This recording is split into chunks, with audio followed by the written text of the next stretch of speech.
Bien, queridos hermanos, vamos a la tercera parte de nuestro resumen doctrinal. Esto es Cristología. Ya estuvimos viendo en nuestro estudio diferentes aspectos referentes a lo que es Cristología. Lo primero que vimos fue sobre el hecho de la preexistencia o el Cristo preexistente en su actividad como ángel, la deidad de Jesucristo. Estuvimos viendo también los títulos divinos de Jesucristo en el Nuevo Testamento, los títulos compartidos con el Padre y el Hijo en la Biblia, otros nombres o títulos de Jesucristo. Vimos también la encarnación, las razones de la encarnación en relación con el Padre, en relación con la iglesia y los creyentes, en relación con el hombre incrédulo. También estuvimos viendo la obra magna de Jesucristo en la tierra, la muerte, la resurrección y la ascensión, y el efecto que esto tuvo en la iglesia naciente. Esto fue impactante para ellos, por lo tanto generaron e hicieron caso y llevaron adelante todo lo que Jesucristo les había dicho. Ahora nos toca ver la tercera parte de lo que es Cristología, pero antes que todo, mi querido hermano, vamos a orar. Padre Celestial, en el nombre de Jesús te damos las gracias. Tú eres bueno, Dios. Ya estamos en la tercera parte de nuestro resumen doctrinal de Cristología y esto será la parte final. Esperamos y creemos que esto puede ser y es de mucha bendición para tantos hermanos que nos están escuchando. Bendícenos a todos. Siempre la gloria sea para ti. En el nombre de Jesús. Amén. Hermanos queridos, en esta oportunidad quiero saludar a todos los hermanos de Sudamérica, de Centroamérica, de Norteamérica, también algunos hermanos de Europa que han estado visitando nuestro canal de YouTube. Suscribirse a nuestro canal. Así que vaya ahí, pinche el link de suscribirse y también la campana para que aparezcan las notificaciones cuando nosotros subamos algún video. Así que, hermanos queridos, vamos inmediatamente a esta tercera parte, la humanidad de Jesucristo en su vida terrenal. Quiero que revise usted en pantalla los puntos que tenemos. Jesucristo fue totalmente humano. Esto es demostrable a través de su vida, a través de la propia vida que aparece reflejada en la Escritura. Tuvo cuerpo humano, allá en Mateo 26:12. Tuvo alma y espíritu, Mateo 26:38, Marcos 2:8, Lucas 23:46 y Juan 12:27. Tuvo apariencia de hombre, Juan 4:9, Juan 8:57. Era de carne y de sangre, Juan 19:34, Hebreos 2:14. Y también crecía como cualquier persona, como un niño, en Lucas 2:40. Tuvo hambre, Mateo 21:18. Dormía, Mateo 8:24. Se enojaba y entristecía, Marcos 3:5. Se cansaba, Juan 4:6. Tenía sed, Juan 4:7. Lloraba, Juan 11:35. Y sufrió, Primera de Pedro 2:41. Murió y fue enterrado como cualquier hombre, Mateo 27:50. Primera de Corintios 15:3, Mateo 27:59 al 60. Y tenía familia, Mateo 13:53 al 58, Lucas 3:23 y Lucas 4:22. Ahí nos encontramos en la propia Escritura, en la humanidad de Jesucristo en su vida terrenal, que tenía todas las manifestaciones de un hombre normal. Y en su carácter, vamos a ver su carácter también, cómo él manifestaba ser un hombre. Jesucristo nos deja ejemplo para nuestra vida en todo lo que hizo en la tierra, pero de manera sobresaliente. Su carácter nos muestra su santidad, convicción y determinación y propósito que tan asombroso hace a nuestro Dios. Aun cuando adoptó la forma humana, manifestó las siguientes características. La primera, el celo, el deseo de alta fidelidad hacia el Padre, que trajo como consecuencia en muchos momentos ser un desadaptado para la gente del mundo, para el resto de la sociedad, como por ejemplo, permaneció en Jerusalén para dedicarse a la obra del Padre cuando era pequeño, en Lucas 2:49, para predicar incansablemente el mensaje de salvación, en Lucas 4, 42 al 44 y en el 8:1. Fue considerado como loco o fuera de sí, como un desadaptado entre sus pares. Marcos 3:21. Públicamente y sin vacilación y con aplomo encaró a todos los que utilizaban el templo para beneficio personal en vez de adorar a Dios. Juan 2:15 al 17. Fue determinado y perseverante para cumplir el plan. En Lucas 12:49 al 50. Eso es lo que manifiesta en su celo. En el valor. Se pueden decir muchas cosas respecto al valor de nuestro Señor Jesucristo, pero lo resumiré, mi querido hermano, y lo vamos a resumir solo en un hecho: su determinación para ir a la cruz.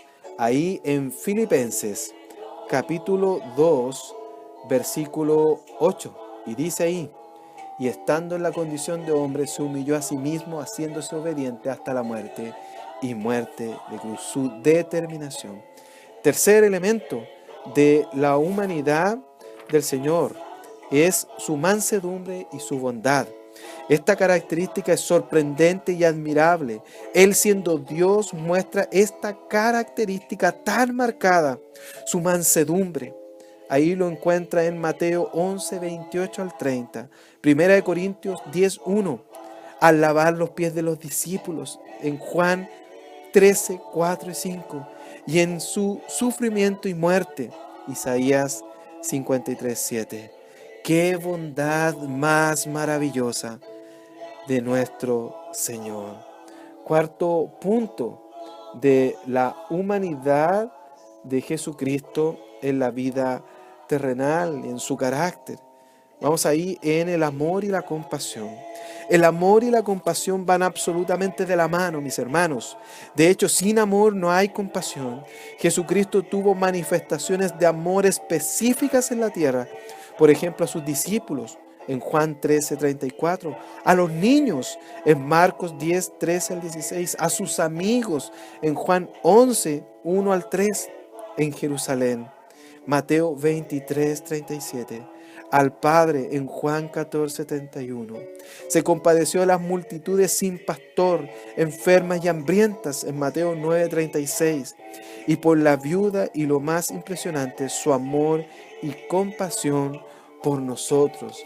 Y eso usted lo ve en Isaías capítulo 53. ¡Cuán grande es nuestro Dios, mi hermano! Gloria al Señor. Vamos a ir a un siguiente punto de cristología, y esto hay que poner mucha atención, y traiga su Biblia, mi querido hermano, mi querida hermana. Vamos a ir a la impecabilidad de Jesucristo. Hoy en día estas corrientes filosóficas y también del mundo se han levantado para desacreditar la figura de nuestro Salvador, de nuestro Señor Jesucristo. Él no pecó.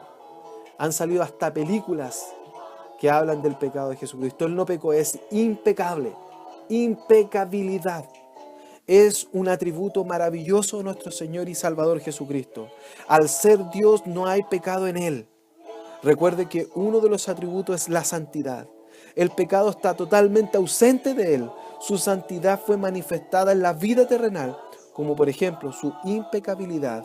Dos aspectos relevantes en relación al pecado. Primero, personas que atestiguan que Jesucristo no pecó.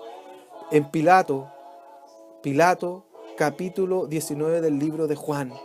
La esposa de Pilato en Mateo 27:19. Lo vamos a leer, mi hermano. Mateo 27:19. Dice ahí: y estando él sentado en el tribunal, su mujer le mandó a decir: no tengas nada que ver con este justo, porque hoy he padecido mucho en sueños por causa de él.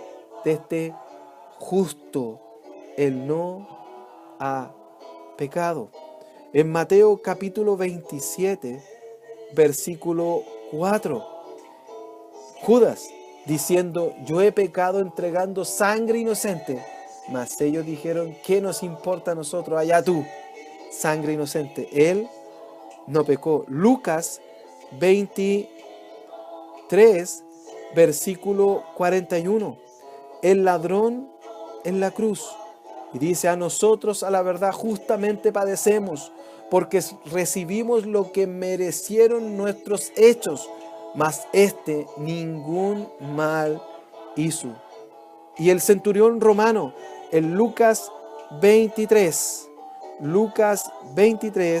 versículo 47, dice la palabra del Señor, en el nombre de nuestro Señor Jesucristo. Cuando el centurión vio lo que había acontecido, dio gloria a Dios diciendo, verdaderamente este hombre era justo. La impecabilidad de Jesucristo, dicho por otras personas. Segundo punto, Jesucristo no pecó. En lo absoluto, según nos describe la Biblia, mencionaremos algunas situaciones específicas de tentación en Mateo capítulo 4, versículo 1 al 11, que a cualquiera podrían afectar, pero a Jesucristo no, sino que nos deja elementos muy importantes de revisar. Por ejemplo, cuando fue probado, no pecó. La palabra griega peirazo puede ser traducida como prueba o tentación, siempre considerando el contexto en el cual se desarrolla el relato bíblico. Podremos entender lo que Jesucristo vivió cuando estuvo físicamente en este mundo. Si nos enfocamos en Mateo 4 y en Hebreos 4, podemos notar que al estar encarnado, se sometió voluntariamente a esta situación con un gran objetivo. Es cercano, conoce las necesidades del hombre, pero sin pecado. Nos provee un ejemplo. Él salió en victoria sobre las pruebas, sean estas pequeñas o grandes.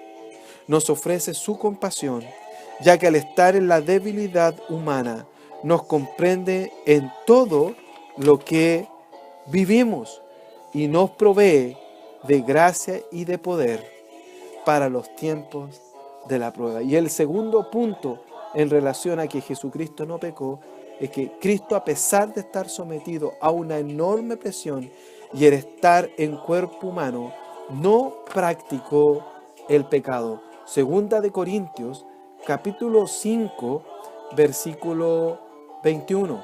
Segunda de Corintios, capítulo 5, versículo 21. Dice así la palabra del Señor. Al que no conoció pecado, por nosotros lo hizo pecado, para que nosotros fuésemos hechos justicia de Dios en él.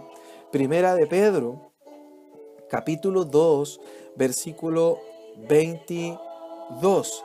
Dice la palabra del Señor, el cual no hizo pecado ni se halló engaño en su boca. Cristo no pecó. Hebreos 4:15 dice, porque no tenemos un sumo sacerdote que no pueda compadecerse de nuestras debilidades, sino uno que fue tentado en todo, según nuestra semejanza, pero sin pecado. Qué tremendo. En Primera de Juan, capítulo 3, versículo 5. Y sabéis que el que apareció para quitar nuestros pecados, y no hay pecado en él. Juan 14:30. Dice la palabra del Señor, no hablaré ya mucho con vosotros, porque viene el príncipe de este mundo, Satanás, y él nada tiene en mí. Gloria al Señor. Él es sin pecado, impecable. Vamos a hablar de un hecho milagroso. Algo mencionamos de que es totalmente hombre, totalmente Dios. Esto se llama la unión hipostática. La unión hipostática es un concepto teológico que representa el acto milagroso que se genera entre la unión de la naturaleza divina y humana de Jesucristo. Los hermanos Miguel Núñez y Samuel Pérez Millos lo explican de la siguiente manera. Miguel Núñez, en su libro Jesús, el hombre que desafió al mundo y confronta tu vida. Cito textual: hipostasis significa sustancia, naturaleza, esencia. La unión hipostática habla de la unión de sus dos naturalezas, la divina y la humana. Samuel Pérez Millos, en el comentario exegético del texto griego del Nuevo Testamento, del libro de Hebreos, Dice así, cito textual: la unión de las dos naturalezas es una unión sustancial que a su vez es hipostática, porque ambas naturalezas se unen a la persona, la cual ya preexiste. Entendemos que Jesucristo es Dios, como se expuso en el punto anterior, en la segunda parte de este resumen doctrinal. Pero al encarnarse también toma naturaleza humana, siendo ambas naturalezas inseparables. Esto no significa que su deidad ha sido rebajada a nivel humano. Él sigue siendo Dios. Ambas naturalezas no se mezclan. Es totalmente Dios y totalmente humano.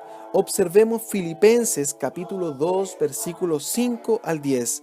Haya pues en vosotros este sentir, que hubo también en Cristo Jesús, el cual siendo en forma de Dios, no estimó el ser igual a Dios como cosa a que aferrarse, sino que se despojó a sí mismo tomando forma de siervo, hecho semejante a los hombres y estando en la condición de hombre, se humilló a sí mismo haciéndose obediente hasta la muerte y muerte de cruz, por lo cual Dios también le exaltó hasta lo sumo y le dio un nombre que es sobre todo nombre, para que en el nombre de Jesús se doble toda rodilla de los que están en los cielos y debajo de la tierra. Lo primero que debemos destacar es que la frase siendo en forma de Dios hace alusión a una naturaleza esencial y permanente. Por lo tanto, siempre tiene esa condición de Dios. Pero no solo significa que es esencialmente como algo o alguien, sino además un rango o posición. La contraposición de palabras enfatiza esta verdad, siendo en forma de Dios versus tomando forma de siervo. Por otra parte, el versículo 7 nos plantea una interrogante. Se despojó a sí mismo, entonces la interrogante salta a la vista.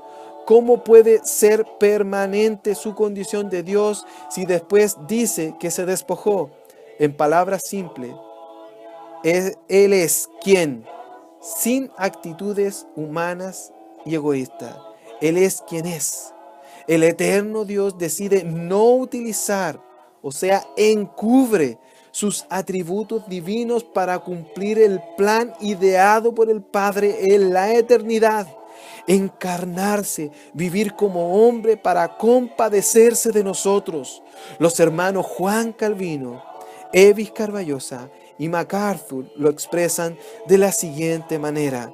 Juan Calvino, en el libro Institución de la Religión Cristiana, cito textual: concluyamos pues que Cristo en cuanto es Dios y hombre, compuesto de dos naturalezas unidas pero no confundidas, es nuestro Señor y verdadero Hijo de Dios, aún según su humanidad, aunque no a causa de su humanidad. El doctor Carballosa, en el libro Mateo, la revelación de la realeza de Cristo, dice, y cito textual: Jesús el Mesías es una persona divina, quien a raíz de su encarnación adoptó una naturaleza humana con características humanas sin dejar de ser Dios. Cierre de la cita. MacArthur, en el libro Comentario MacArthur del Nuevo Testamento de Juan, cito textual: las 5 palabras con las que comienza aquel verbo fue hecho carne expresan el hecho real de que Dios asumió la humanidad de la encarnación. Lo infinito se hizo finito, la eternidad entró en el tiempo, lo invisible se hizo visible. El Creador entró en su creación. Gloria al Señor.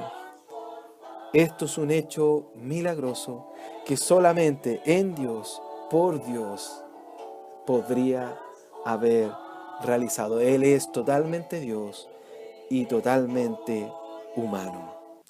Vamos a la última parte de este resumen doctrinal y es el ministerio de Jesucristo.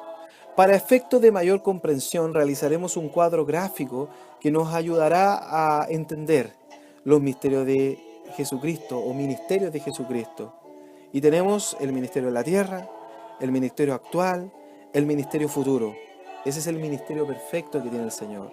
En la tierra Vamos ahí con el primer punto. Podemos decir que Jesucristo en su perfección, aún estando en condición de hombre, es el ministro perfecto, cumpliendo todas las labores de los ministerios individuales repartidos a la iglesia de manera única.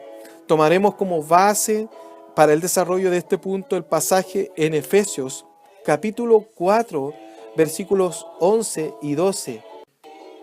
Y él mismo constituyó a unos apóstoles, a otros profetas, a otros evangelistas, a otros pastores y maestros, a fin de perfeccionar a los santos para la obra del ministerio, para la edificación del cuerpo de Cristo. Vamos al primero, apóstol. Jesucristo hizo labor de apóstol, abriendo camino, predicando, fundando y organizando el primer grupo de creyentes que se transformaría finalmente en el inicio de la iglesia. Esto usted lo encuentra en Mateo capítulo 28 y Hechos capítulo 1 y capítulo 2. Segundo, fue profeta.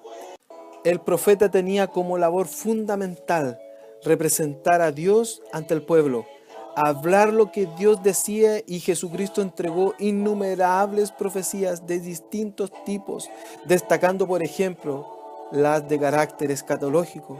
Deuteronomio 18:15, Mateo 24, Mateo 25. El Señor Jesucristo fue evangelista. Corresponde al anuncio de las buenas nuevas de salvación, y Jesucristo una vez más nos sorprende con su actitud evangelizadora, su gran anhelo de alcanzar a los perdidos independiente de su condición social, religiosa o étnica. Por ejemplo, con la mujer samaritana en Juan 4, versículos 1 al 42. Él fue pastor. Considerando el Salmo 23, entendemos la gran labor que realiza un pastor. El cántico describe con hermoso realismo las vivencias de una oveja pastoreada. El pastor cuida, alimenta, se arriesga y da su vida por las ovejas. Juan 10, 11, 14, Hebreos 13, 22. Y fue maestro. Es llamado rabí, que significa maestro, en Mateo 23, 8, Juan 1, 38, Juan 3, 2, Juan 20, 16. Además enseñaba con autoridad, Marcos 1, 22, 9, 15 y 10, 51. Es el maestro por excelencia. Ese fue el ministerio del Jesús, el ministerio perfecto en la tierra. Segundo, el ministerio actual, ya con el Padre, al lado del Padre. Es sacerdote, intercede y representa al pueblo ante Dios. Jesucristo en su ministerio actual es el sumo sacerdote. Hebreos 2, 17. Vamos allá a la Escritura. Dice lo siguiente: por lo cual debía ser en todo semejante a sus hermanos, para venir a ser misericordioso y fiel sumo sacerdote en lo que a Dios se refiere, para expiar los pecados del pueblo. También en Hebreos 4, 14 al 16. Y es mediador de un nuevo pacto en Hebreos 9, 15, el cual representa e intercede ante el Padre por todos nosotros, ya que debido a la encarnación puede compadecerse de nuestra debilidad, y gloria a Dios por eso. Finalmente, mis queridos hermanos, el ministerio futuro, hacia adelante. Principalmente este tópico es parte de la doctrina de los últimos tiempos, ya que son ministerios o actividades futuras que todavía no han sucedido, y específicamente cuando termine la dispensación o administración o etapa de la iglesia que nuestro gran Dios y Salvador Jesucristo cumplirá, basado íntegramente en el programa diseñado por el Padre. Por ejemplo, algunas de las más relevantes, y me gustaría que fuera conmigo ahí a Primera de Tesalonicenses, capítulo 4, versículo 13 al 17. Tampoco queremos, hermanos, que ignoréis acerca de los que duermen, para que no os entristezcáis como los otros que no tienen esperanza. Porque si creemos que Jesús murió y resucitó, así también traerá Dios con Jesús a los que durmieron en él. Por lo cual os decimos esto en palabra del Señor, que nosotros que vivimos, que habremos quedado hasta la venida del Señor, no precederemos a los que durmieron, porque el Señor mismo con voz de mando, con voz de arcángel y con trompeta de Dios descenderá del cielo, y los muertos en Cristo resucitarán primero.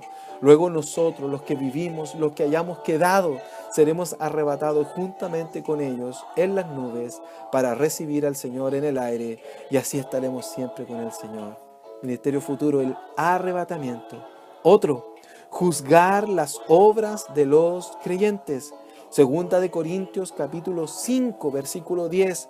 Porque es necesario que todos nosotros comparezcamos ante el tribunal de Cristo para que cada uno reciba según lo que haya hecho mientras estaba en el cuerpo, sea bueno o sea malo. Esto no es para condenación, esto es para los creyentes. Juzgar a las naciones. Mateo capítulo 25, versículo 31 y 32.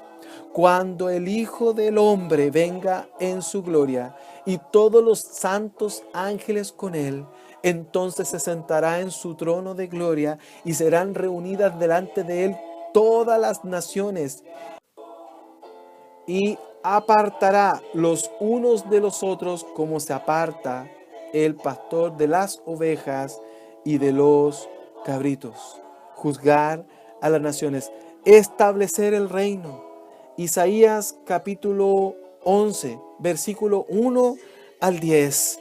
Saldrá una vara del tronco de Isaí, un vástago retoñará de sus raíces, y reposará sobre él el espíritu de Jehová, espíritu de sabiduría y de inteligencia, espíritu de consejo y de poder, espíritu de conocimiento y de temor de Jehová. Y dice ahí el versículo 5, y será la justicia cinto en sus lomos y la fidelidad ceñidor de su cintura. Morará el lobo con el cordero y el leopardo con el cabrito se acostará.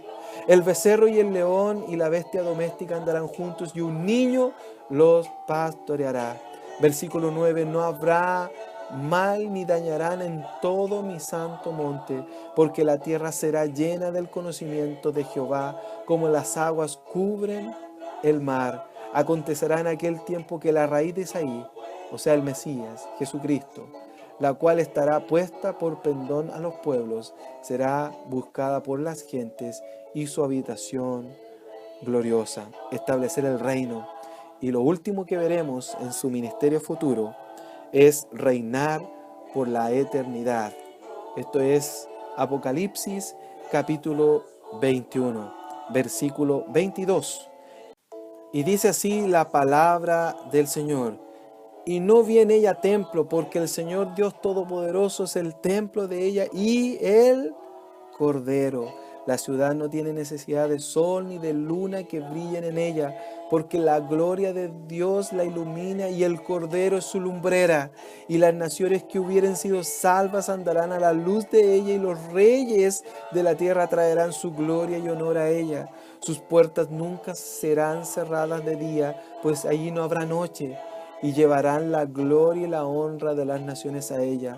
No entrará en ella ninguna cosa inmunda o que hace abominación y mentira, sino que solamente los que están inscritos en el libro de la vida. Gloria al Señor, reinar por la eternidad.